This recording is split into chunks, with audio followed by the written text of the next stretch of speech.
Hey everyone, great to be here today. Looks like we have a great crowd. I was networking with some of you a little bit earlier on, and looks like there's a diverse set of industries here, and an opportunity for me to learn from you just as much as you might learn from me. So look forward to connecting with you at some point today. The purpose of my presentation today is really to kind of give you an idea of, number one, kind of how I stumbled into the economy hotel segment. A lot of people don't grow up hoping and wishing that they owned a huge portfolio of budget price hotels across the country, but it's something I stumbled into, and it's really been a blessing in many ways, and I'll kind of go over that with you. So just wanted to kind of start off with a little bit of background on how that happened, really where we are right now, and the potential need for this type of asset and this type of service, and then just maybe a breakdown of where I see the industry going over the next 5 to 10 years, and then we can throw it up for questions and go from there. So a little bit of background. I myself am originally from Vancouver, Canada. I moved to Atlanta 13 years ago to actually acquire our first extended stay hotel in Roswell, Georgia. So I don't know if, do we have any Atlanta people here right now? No? Well, Roswell is kind of a suburb of Metro Atlanta, a fairly nice suburb. And, there was this, essentially I started acquiring hotels when I was I started acquiring properties when I was about 19 years old. I had saved about $20,000, and I'd made a deal with my mom. The deal was that if I'd saved this $20,000, she would co-sign on a loan for me for a new sports car. So I really wanted this kind of blue Honda Civic Si, and my mom was an immigrant from East Africa, and she was like, yeah, son, absolutely, that sounds like a great idea. You go ahead and save that money. And so I'd spent 2 years saving this $20,000, and on my 19th birthday, I go to my mom, and I'm like, Mom, I'm ready to go to the dealership. We had made a deal that you're gonna co-sign on this loan for me. I'm super excited, let's go ahead and do it. And she looked at me for a couple of seconds and she's like, son, you gotta be one of the stupidest people I've ever seen in my life. There's absolutely no way that we are gonna go down to that dealership and throw your money down the drain. What we're gonna do is we're gonna take that $20,000, put it as a down payment on a condo in downtown Vancouver, and and you're gonna get into the real estate business. And I was not super excited about it at the time, but she grabbed my ear and took me down to the development, and I ended up buying that first condo. Well, over time, that condo that we ended up buying for $170,000, and for those of you who might be familiar with the Vancouver real estate market, it at the same time just went crazy. So it's up there with like Manhattan and Hong Kong. It went nuts over the last 10 or 15 years. That property, by the time I was 27, was worth close to $2 million. So obviously you don't see that type of appreciation everywhere, but if it wasn't for my mom, I'd be driving around a rusted out Honda Civic Si, and I would not be owning real estate. So she really was an impetus of me kind of getting started. So here I am from the time that I purchased my first condo till I was about 27, I started to dabble in real estate investing, started to buy different condos, single family homes, etc. And I really developed a passion for real estate investing, and it's something that I wanted to do full time. My challenge was the price of real estate that I was buying was so high still that after paying my mortgage, I really didn't have much cash flow. So I had 20 or 30 homes, which was great, and it was great on paper from an equity position, but from a cash flow perspective, I couldn't leave my day-to-day job to do real estate investing full time. So I'm sitting with my accountant in 2011, it's in the midst of the recession, and she's like, look, you should really look at the US, because what you're spending on a single family home here in Vancouver, you could get like a 100-unit apartment complex or a hotel, maybe not A-class buildings, but you could really get a lot more units that you could cash flow and live off if you start looking at the US market. She was a silent investor in some hotel assets here in Atlanta. So she ended up connecting me with a broker. I came out to Atlanta within a couple of days and saw this 127, this is the hotel here, 127 unit property. It was shut down, it was derelict, it was bank owned at the time, totally foreclosed on, but I saw a lot of opportunity in it. for me, just the economies of scale didn't make sense. This property at the time was going for about $1 million. And at the same time, if I wanted to get a 600 square foot condo in downtown Vancouver, I couldn't get it for $1 million. So to me, I was like, this is amazing. If I can just figure out a business that we can work around this could be something exciting. And so for the next couple of days, I wanted to kind of get an idea of the market. How do we really make this business run? So I drove around the area, and essentially all of the hotels in that area, especially during that time, once again, because of the recession, were empty. There was no traffic there. But right next door, there was a Studio 6 hotel. And coming from Canada, I had no idea what the hell Studio 6 was. And I didn't realize that people could stay in hotels for long periods of time. This concept was totally foreign to me.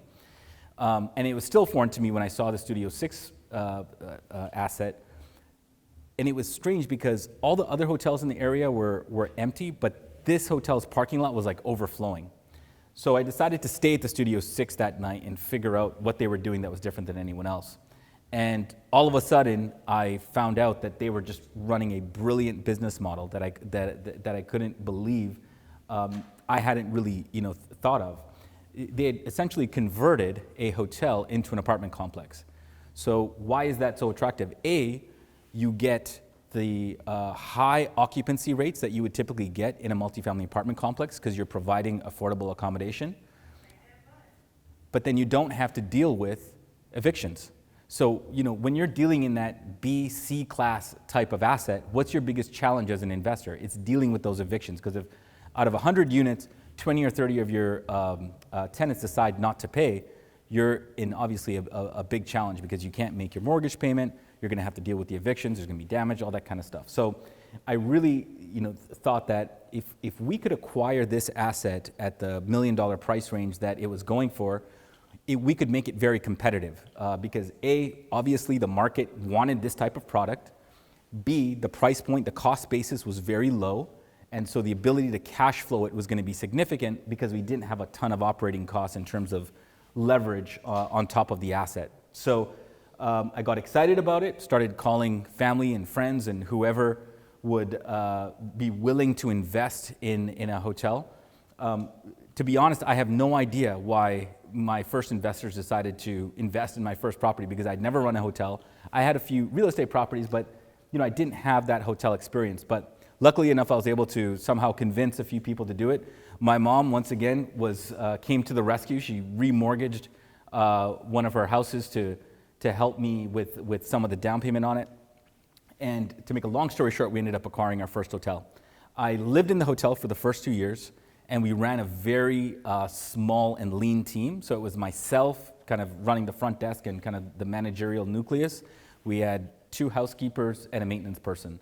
So we ran super lean, and we were able to, because of that, keep our margins, our profit margins really strong. And we were pleasantly surprised that within about 90 days, we were sitting at about 90% occupancy at the hotel. So we obviously knew that this business model worked. And now it was just now we just had to focus on how to scale the business. Investors were happy; they started to get returns on their investments, and then we started to push out. And within about 24 months, we purchased our second hotel. A couple months later, our third hotel, and onward. So as of today, we have 16 economy hotel locations across the country, 8 here in Georgia, and then the other remaining 8 are in the Midwest market. So we've been able to kind of scale the business over time. It's been exciting. Definitely some amazing components to the business, which I'll talk about, as well as some challenges.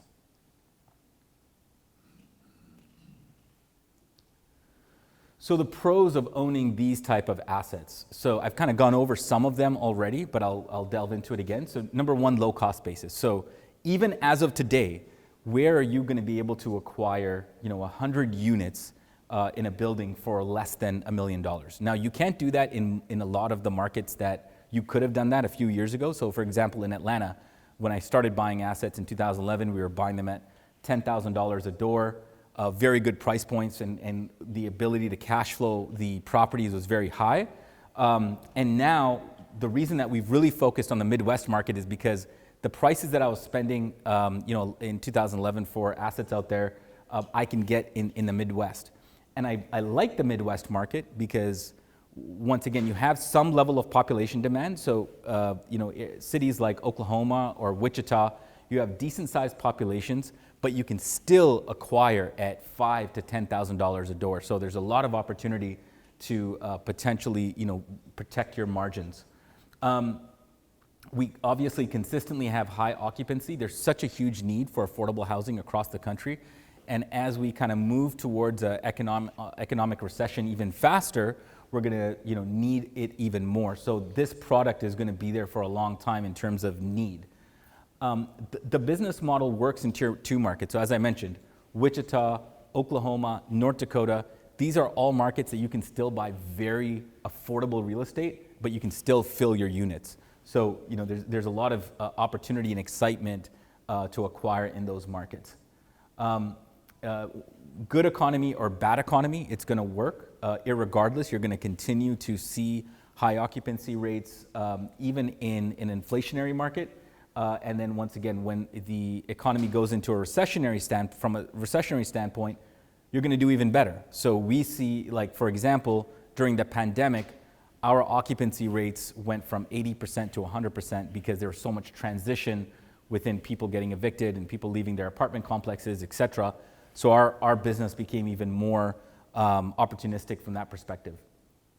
There's also a potential to make a positive impact on the communities that we're in. So surprisingly enough, there is the opportunity to make these assets into something that can be a benefit to the local community. So let's think about who is staying at a hotel for $200 a week. It's probably going to be someone who's maybe been evicted from their apartment complex, people who are in some level of transition in their life. Maybe they're dealing with substance abuse issues, maybe mental health issues. Maybe they're just down on their luck for a few months from an employment perspective, and they just need something to hold them over for a while.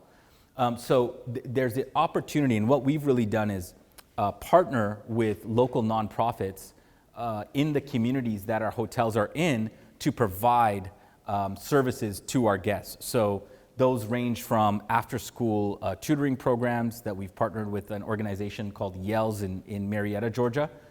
Those range from partnering with different churches in the communities that we're in to provide food and things of that nature when our customers need it. So there is a lot of opportunity to work with external stakeholders and utilize their expertise to really help give our customers a hand up and get them into a better place. So we're not looking to keep our customers for years on end. If we can keep a customer for 6 months, get them back on their feet and help them transition into some sort of stabilized housing, that's an ideal situation for us.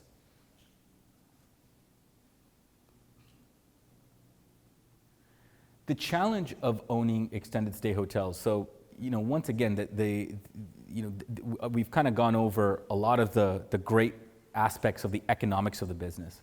Low cost basis, you can always stay full. It's very recessionary proof. So these are all great things. But of course, once again, going back to the customer base, there can always be challenges dealing with the customer base on a day-to-day basis. So you have to have your operational efficiencies in place. That means having strong security on site. That means having trained managers who know how to deal with issues and really work with individuals in an empathetic manner, where you know that some of these individuals are going through some challenging times. So how do we work with them to make their stay something that's going to be a little bit more comfortable?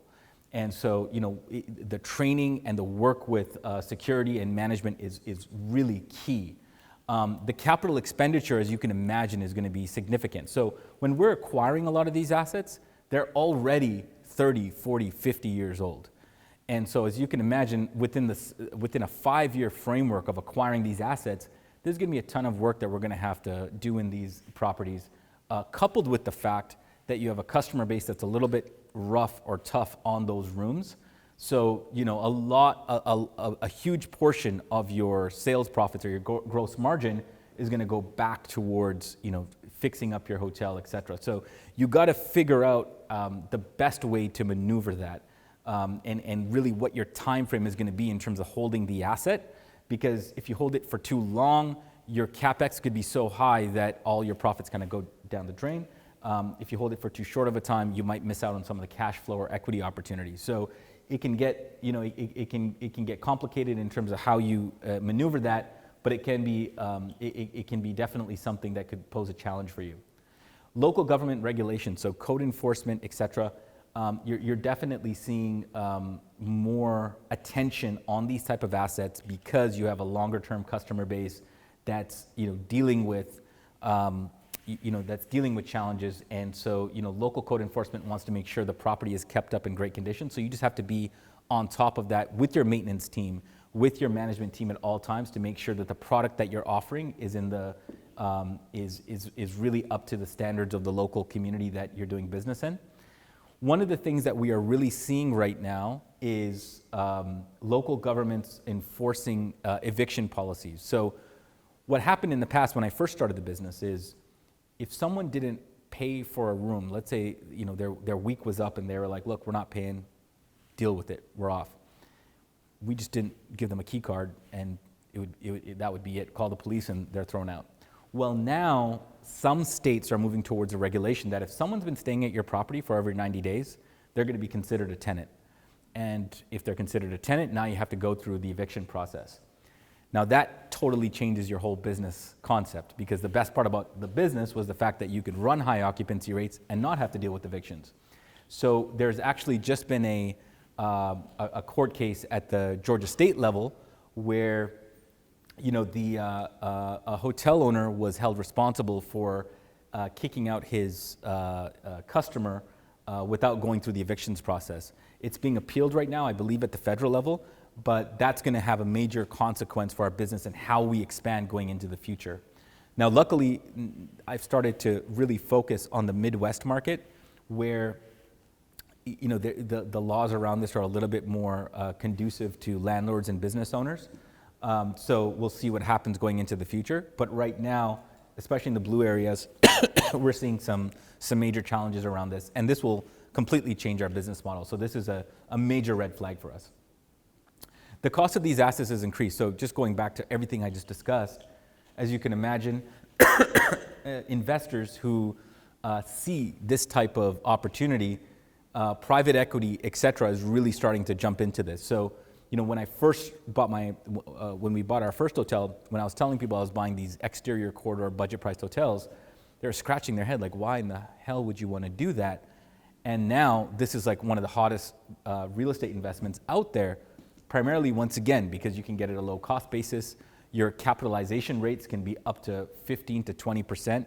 And if you go out and buy a Starbucks right now as a commercial investor, or a Chick-fil-A or something like that, I mean, you're going to get a maximum of a 5% cap rate. So the cash flow opportunities on these type of assets is huge in comparison to a lot of the single tenant commercial assets out there right now, or even tenant commercial assets out there right now. So the price points on these is going up, especially in specific markets like Atlanta, where there is a huge demand, and you'll start seeing that in other markets, across the country as well. So a 5 to 10 year outlook of where I see this business going, I definitely see increased regulations, just going back to what I was talking about on the eviction side of things. If the federal government signs off on this last decision at the state level, I believe that it's going to really catch fire across the country.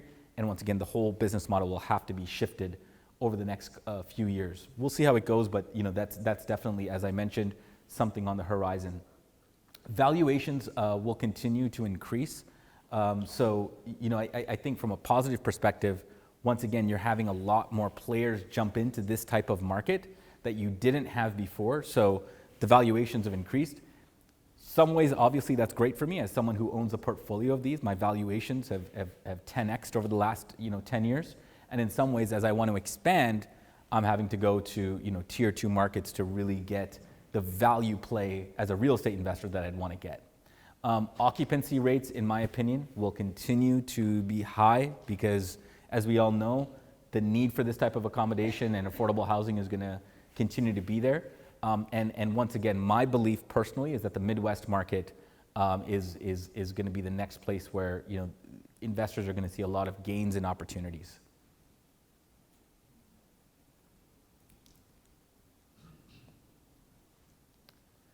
So potential exit strategies. Interesting enough, out of the 16 locations that we owned, over the last 13 years, we've only sold one hotel. And so just a couple of months ago, we sold our first hotel. It's been difficult for me to exit because the cash flow or the capitalization rates from these assets have been so good. Our investors have not been in favor of us exiting. But this past year, we saw an opportunity to take advantage of some of the higher equity positions that we have in some of these assets. So this is the asset that we just exited out of in Decatur, Georgia, another metro area of Atlanta. We purchased the asset, just to give you guys some context on numbers, we purchased this asset for $950,000 in 2014. It had 196 units and an event facility. When we acquired it, we had essentially a building that had only about 50% of the rooms operational, and it was doing I'd say about $500,000 in gross revenue a year. As of this year, we had got all the rooms operational, so we were operating at about 196 units, and we had gotten the gross sales up to about $2 million. We exited the asset at $6 million. So acquired at $950, exit at $6 million. So, once again, you're just not going to get, because of the low cost basis, you have that opportunity to exit at a good multiple. Obviously, different factors involved here. Atlanta has been growing dramatically, and so there's a few different components that played into it. But once again, I go back to the Midwest. I really feel that as we're acquiring some of these assets at a very low cost basis, we're going to be able to have similar exits in the next 5 to 7 years as that population out there continues to grow. And I do believe it's going to continue to grow, primarily because the affordability in those markets is so high. And where there's affordability and where there's jobs, of course, there's going to be a lot more net migration too. So we exited that asset, and my strategy for the exit was to take our capital, put it into a 1031 exchange, which is essentially a vehicle where you don't have to pay capital gains tax, and essentially convert the equity that we had gained and put it into a triple net asset. So we went from an asset that was very highly operationally intensive to getting our equity out and putting it into something that was really just mailbox money for the next 25 years. So we ended up buying a Dollar Tree in Cincinnati in a good location at a 10% cap rate, and we're just gonna ride off onto the sunset. So our business model will be acquire at a low cost basis, create the valuation of the asset over time, convert that valuation or equity that we've built into mailbox money, and let that ride out for the next 25 years, and then just keep doing that over and over again. And that's kind of, so when people ask me, like, if I was to get into this type of business, what's my exit strategy? My vantage point is I think that's the best exit strategy, because you can't operate one of these assets for the next 20 years for various reasons. A, it's very operationally intensive. You're just dealing with stuff all the time. And then number two, the building is just going to start deteriorating, and all the money that you're making is going to have to go back into the building, and you might not get the positive arbitrage that you're looking for from a financial perspective. So if you could, it doesn't have to be a triple net asset that you put your money into after you've built that value, but something that is going to give you an opportunity to get a little bit hands off, and then you can keep growing your portfolio in other avenues. The reason that we got, I believe, such a good valuation on that asset is because multifamily developers are really honing in on these assets. Because if you think about it, for them to buy it 200 units at $6 million, they've hit the jackpot, because they're going to be able to renovate that property minimally and convert it to multifamily. The multiple of that asset will go up significantly. And so the beauty of this is I bought it at such a low cost basis. I built up the equity. So obviously I come out a winner from that perspective, but the multifamily developer who acquired it from me has enough meat on the bones for them to do really well. And so that, so learning that, which is what I did this past year, now whenever I'm looking at an asset, the first thing I try to find out is, can it be developed into a multifamily? Because if it can be, automatically I know what my exit strategy is. We put it up for sale in 5 years, look specifically for multifamily developers and get them to buy it. and they'll be willing to pay a lot higher of a multiple than what a hotel owner will want to buy it for. And then also, there's something in Georgia, I don't know about how many other states are doing this, but there's a housing voucher program where you could essentially, the government, the state will pay for individuals to stay at your property if you can provide them some level of a kind of an en-suite type of unit. So once again, minimal investment into the units, and you can have a voucher program which will pay you, I think, up to $1,500 a month per person in the unit. So a lot of developers who are looking at assets like this is a great opportunity for them. So yeah, the exit strategies is very exciting in terms of being able to, once again, acquire at that low cost basis, and then looking at some of these opportunities to tactically get out. And that's, a little bit of background on the asset class. Hopefully that gives you a little bit more insight into it. I know that, once again, this isn't something that you've probably learned a ton about, but there is a huge opportunity in this segment, either as an investor or an operator. And so, yeah, happy to answer any questions that the crowd might have. And this is my information if any of you would like to follow up and connect with me. Thank you.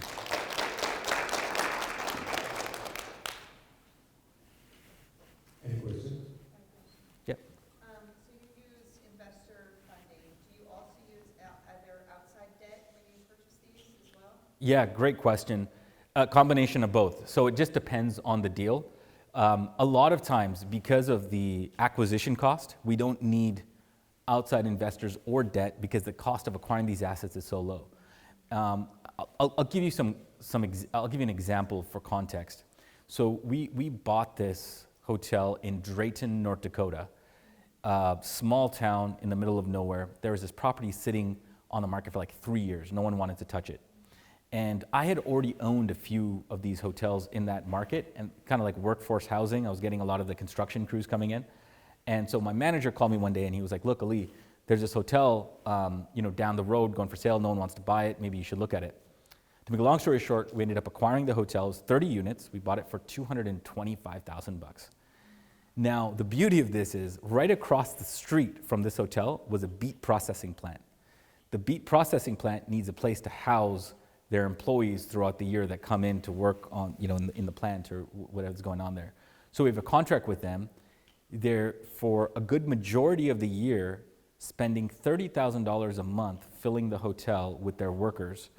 And so you just do the general numbers, right? $30,000 a month on an asset we purchased for $220,000. So not something you regularly see.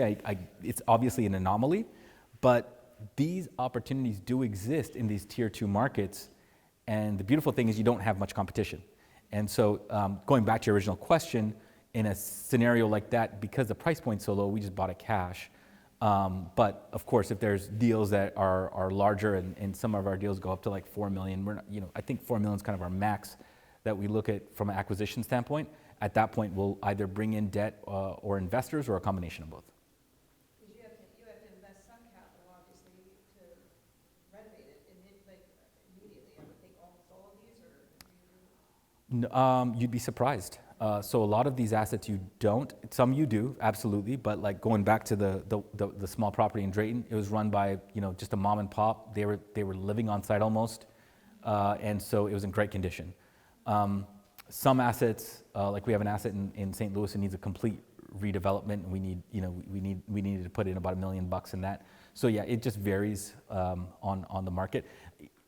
The deals in the more metro regions that have more population demand, I've found that I've had to put more money into assets there because of the wear and tear. And then the tier 2 markets, they're usually kept in great condition. Yeah. As an interior designer and others in this room, we tend to think about user experience, refresh, looking at trends. To where do those prioritize for you as a hotel owner in this niche?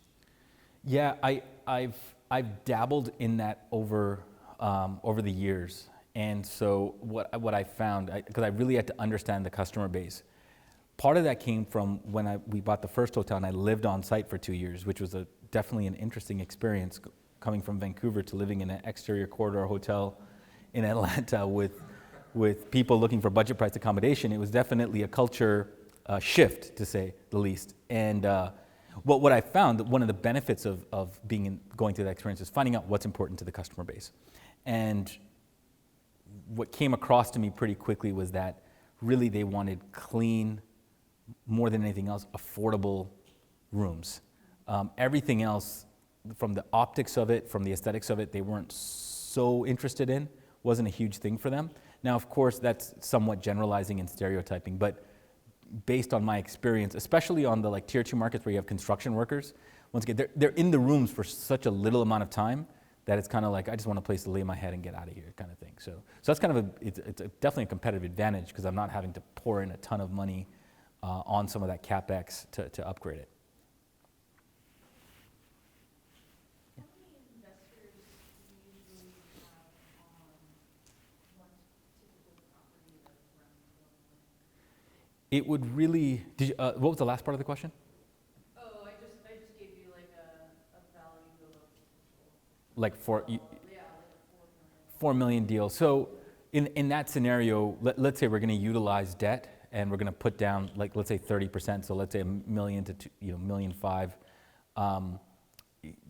million. We'll bring in as many as we need. So let's 2 or 3 investors, maybe more, just depending on, what the market is looking at. So it just really depends. Specifically for us, the most investors I've had in a deal is 2.